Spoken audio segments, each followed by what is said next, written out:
Hey everybody, Nick here, and today I got a review for you of this very interesting little watch right here. This is the Monta Watch's Oceanking. First off, though, I want to thank very much my Patreon patrons who make it possible for me to just order gear, for me to give something a longer-term try. I tried the SkyQuest from Monta as well as the Triumph, and I really like both of those, and so I wanted to do kind of a longer-term wear review and see what the actual buying experience was like, and so I went ahead and I picked one of these little guys up. That was a beautiful thing, and I want to thank them for making that possible. Next thing, let's do some size comparison and size measurement. First off, here it is against the Omega Seamaster Professional 300, the newest generation with the wave dial and whatnot. And so you can see here that this is a smaller watch, actually by a fair margin, and also a substantially thinner one, which is just a beautiful thing. Then let's actually do a couple of measurements here. The overall size, the bracelet width here is 20 millimeters, which is good. The overall size of the watch on the whole is coming in at 40.7 millimeters. The lug-to-lug distance, which is important for those of us of smaller wrist, comes in right around 48 millimeters overall. The thickness of the case itself comes in around 11.8 millimeters, and the thickness of the clasp itself comes in around 6.8 millimeters. So that's an important little set of measurements there, and it's actually a very, it's a subtle set of measurements. It's not huge. It's not a freaking dinner plate, unlike every other damn watch that seems to be released in 2018. So there's that. Then next thing, who the heck is what's a Monta? What's that all about? This is a relatively small brand. They're based out of the U.S., but they're having this stuff made in Switzerland. They are actually, there's a shared group with the Everest watch strap people, I found out at one point in time, but they're actually doing really nice work. I'd seen some of their stuff before, and it's a small group of folks, but they're doing incredible stuff, especially value-wise. So that's who Monta is, and let's go ahead and jump into the good, the great, the bad, and the ugly of this very interesting and sadly very reflective little watch right here. First off, on the good side, this is a watch with a lot of different choices and options out there. You have an option of getting a ceramic bezel, as you see in right here, or a steel bezel, and both of those have some really nice things to them. You can get the black dial, like this guy. You can get one that's all blue. You can get what's called a Monta Blue, which is a sort of a tealish, light tealish thing. That's out there. You can get a gilt dial as well as this silver kind of indices. And by the way, this is not gilt at all. It just happens to maybe look that way because there's a fair amount of sun in the room. And you can order it on this beautiful bracelet here. You can order it on a rubber strap that they designed. Well, it's it's a nice strap, or on a NATO strap. And then you can also get, if you like this watch, but you'd like a GMT functionality, you can get one that's very similar called the SkyQuest that uses a GMT hand movement where you can actually get another couple of time zones out of it. So that's a beautiful thing. I'd actually originally chosen the Monta Blue dial, but after seeing that dial was a little bit lighter tealy than I thought it was, I ended up moving over to the black model, and I'm kind of glad that I did. I think this is a really attractive piece here. So, but that's the first good thing, is that they've got lots of choices for you. Next thing, this has just a beautiful box. It's a big old wood affair. Honestly, it's just as classy as anything I've seen out of like Omega, Tudor, etc. And in some cases classier, so that's just another area where they're kind of bringing the value. Next thing, this has very, very nice lume. I'm going to see if I can kind of show this off here. It's been in the sunlight, but if I kind of darken the room a little bit here, what you can see is that every damn surface on this guy is lumed here. I'll charge it off with a flashlight here. There we go. That should make it pop even more. Yeah, see? Oh, yeah, look at that. And not only do you see that the dial is loomed, but the bezel is loomed as well, and that's actually quite nice. It's well done, and the lume is absolutely all night long visible and legible, and that's just a beautiful thing. And speaking of legibility, this is a very legible watch, because you got the thick hour hand, the thin minute hand, you've got big indices everywhere, and it's, by the way, loomed at every point, not just, where the date is. There's still a shorter index down there. That's absolutely great, and that makes this guy very, very easy to read, which is good. Speaking of the bezel, by the way, bezel is nice. It's a nice, snappy sort of bezel, good action, easy to manipulate, no freaking problems at all with this bezel here. I'm a big fan of the bezel, no complaints there. Next thing, this guy has a great bracelet, 100%. I love this bracelet. Because you can see here they're using screw-down links, so you can just use a flathead screwdriver and screw and unscrew them as usual. And you're not dealing with tiny little screws, by the way. The screw is the entire bar, which makes it really easy to resize this guy, because it's easy to back those guys out, as well as to just slide one in as you're trying on a different size approach. It's just great. It has a very nice clasp to it with a safety clasp here. Then you pop it loose, and it uses this little guy right here. So that's kind of what's, it's like a friction fit sort of thing. And then on top of all of that, it has has a toolless quick adjust in here. So you can see here that there's this little part down here. If I do a little bit of a pull, you can see that there's a ceramic ball in there that provides the detent, keeping it in there, but then I can just slide this back and forth. And so at its longest extension, I get basically, I'd say a full link and change worth of adjustment out of this guy, and that's actually quite impressive. The quick adjust on this is pretty well done on the whole. It works well, and it absolutely does the trick, and I think every watch should have a quick adjust now in 2018. They're so damn good. Like, once you've had one, you're going to want to keep one forever. And the other thing to note is that the clasp on this guy is relatively thin. I mean, sure, it could absolutely be thinner, and compared to the bracelet, it's a little thicker, but compared to some things, like, for instance, this Omega here, I mean, the Omega quick adjust clasp is way, way thicker than this guy is, and honestly, I really do appreciate that. It's a lot more pleasurable to type with than, for instance, having this big guy on the wrist. And so that's an important detail, and it's a nice thing that's there. So I love this bracelet a lot, and especially, look, you've got, like, the polishing on the corners of the bracelet. This is just, and it's a very smooth, very soft bracelet. You can stack it up like that. It's just, they've done a lot of really good stuff here. So I appreciate the bracelet on this guy very, very much. Next thing, this has a very nice movement here. It's a Salida movement in here. It's got a 42-hour power reserve. It's good features. It's got a date. It's quick set date. It hacks. If it's regulated well, it's absolutely solid. And, you know, honestly, it is guaranteed for accuracy. So they will guarantee you that this will run between +5 and -5 seconds per day. Actually, when I got this particular unit out of the box, it was running what was it? I think it was running +10 seconds a day. And so the Monta folks, actually, I reached out to them and they said, okay, well, you can either send it back to us and we'll fix it, or you can take it to a local watchmaker and get it regulated and we'll pay for that. And you know what? That's good customer service. That's why I'd like an accuracy guarantee. So that way, if there is a problem, they're willing to help me out there. And once I got it regulated, it's now running very, very nicely. It's about 1 second a day off.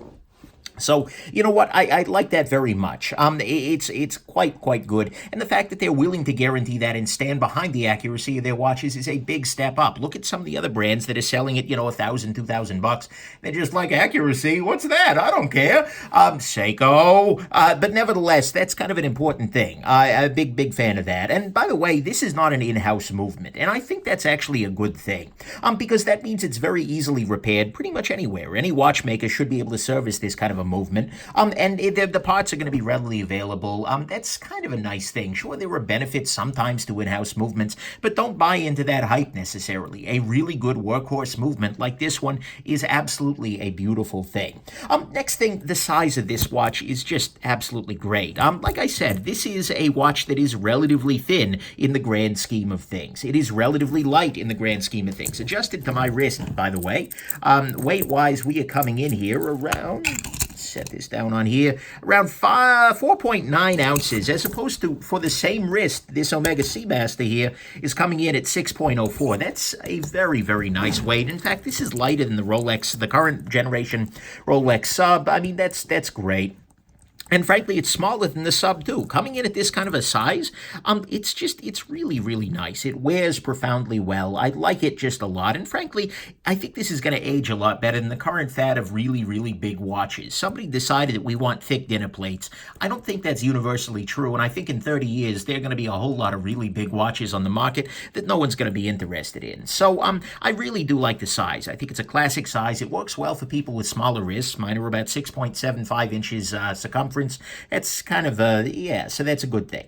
Next thing, the finishing on this guy, and actually the last thing in the good category, is that this is a beautifully finished watch for that money. In addition to getting things like this very nice clasp, with the nice polishing along the sides there, as well as the polishing up here, and it's a little dirty. I have been wearing it and whatnot, but still, it's got a great bracelet. It's got these hands, and you can note that the hands, by the way, here, I'll try and zoom in a little on the dial. You can see here that the hands are absolutely 100% bent. They are not they're not just a flat hand, and they are not just brushed. They are actually full-on polished. What this means is that they're very good at catching light, and that they will catch light differentially. It's a little detail, but it looks really, really nice. You'll also see that every one of the indices is applied on this guy. Here.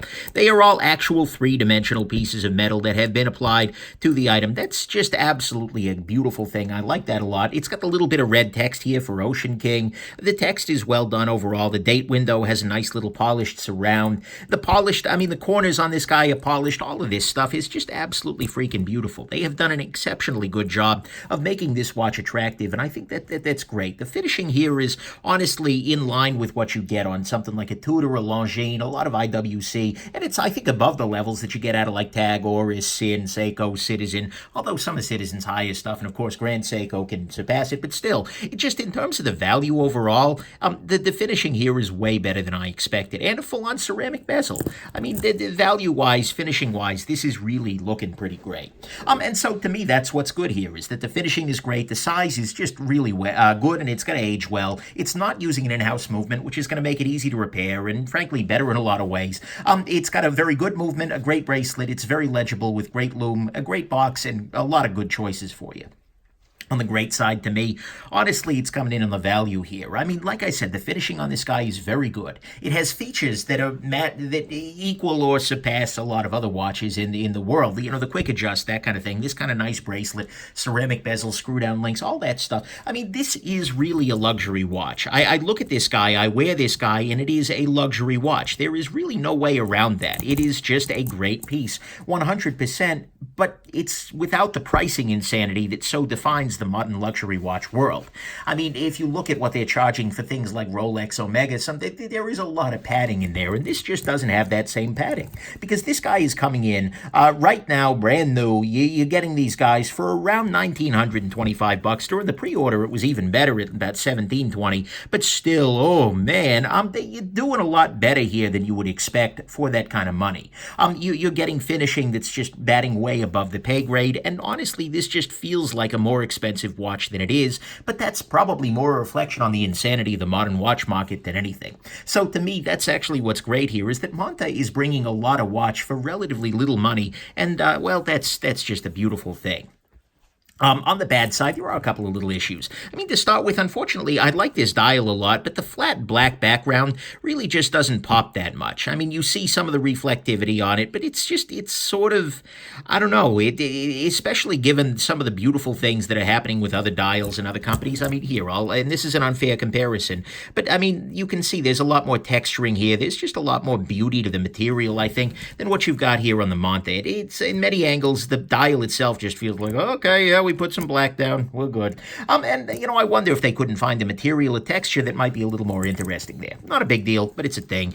Next thing, there were no half links for this bracelet. Now, I know what you're thinking, Nick, it's got a quick adjust, why do you need half links? Well, actually, half links really help a quick adjust come to life, because the perfect thing for a quick adjust would be if you could get it to a position where it fits your wrist perfectly when it's right in the middle of the quick adjust range. That way, if your wrist swells up a little bit, you can pull it out and slide it and give yourself a little more room.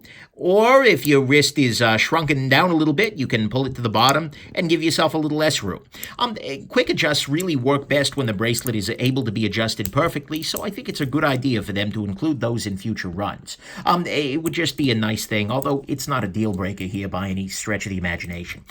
One thing that is a little bit frustrating on this guy is the quick adjust clasp here. So this is using this system whereby you lift up on this and then you have to slide this little guy along this little track here.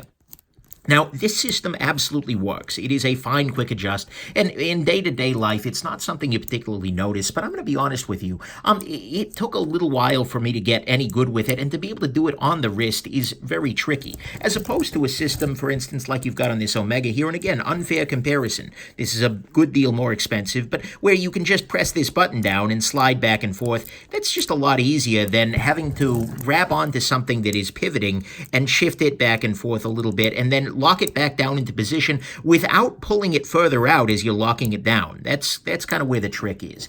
Is this a big deal? No, not really, but it's certainly kind of a thing. The other thing that's a bit of a thing, that's a weird sentence, is that the clasp on this remains very long. The clasp overall on this guy, and that's not even including full quick adjust extension, is about 48 millimeters. And, you know, on a smaller wrist, that could start to get really problematic. My wrists are just about to the point where, especially with this at full adjustment, it's getting to be a little problematic. I'd love to see them shrink this down a little bit on this horizontal axis. It seems a little excessive. That's all. I'm kind of nitpicking here, but it's certainly a thing. Next thing, the crown on this guy, although it's quite attractive, is a little bit smooth and a little bit tricky to get a hold of.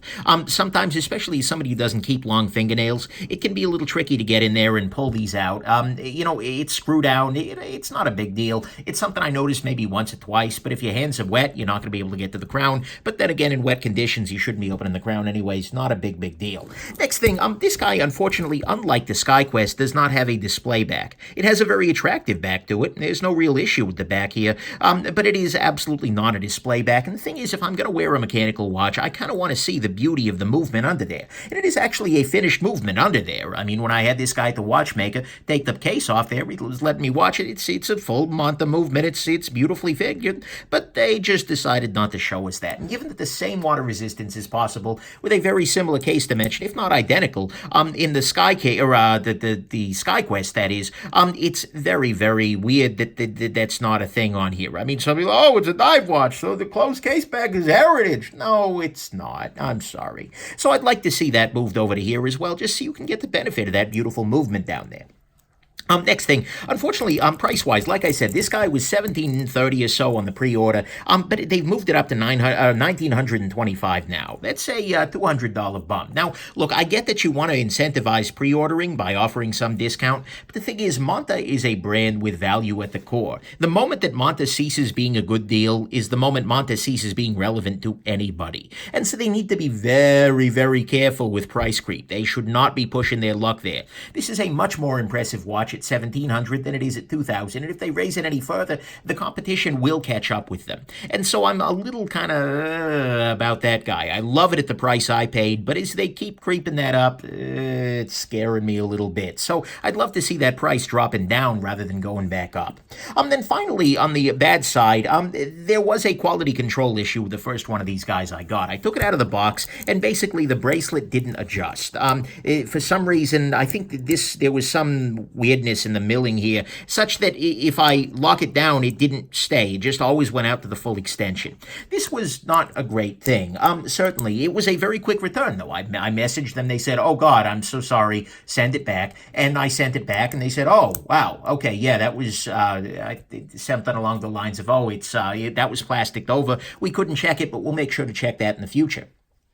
They made it right very quickly, but still, it was kind of ugly, and especially then, given the one that I had after that needed the regulation, this guy, that is, I feel like maybe a little bit more QC could be done, and that would make things a little bit easier for this guy on the whole. And so, to me, that's what's bad here, is that there was that quality control issue with the bracelet. On the first one I got, that the price did go up after the pre-order, when I feel like prices going up here may not be a desirable thing.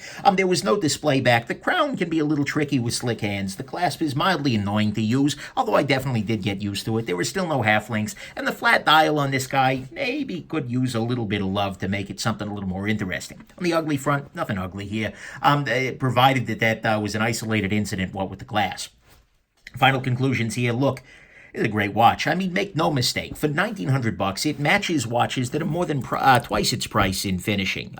That's a really important thing. This guy is batting way above his pay grade. Really impressive. And you know what? Functionally speaking, it's got everything you need. It's a reasonably accurate watch. It's beautifully finished. That's not really function, but at some level it is. A luxury watch is designed to look pretty, and this looks pretty. It has a beautiful bracelet, a beautiful clasp, all of those things, a great bezel, all the features you basically need. It's legible, it's well loomed, and it's sold by a maker who is absolutely willing to stand behind their products. Sure, I've got some nitpicks.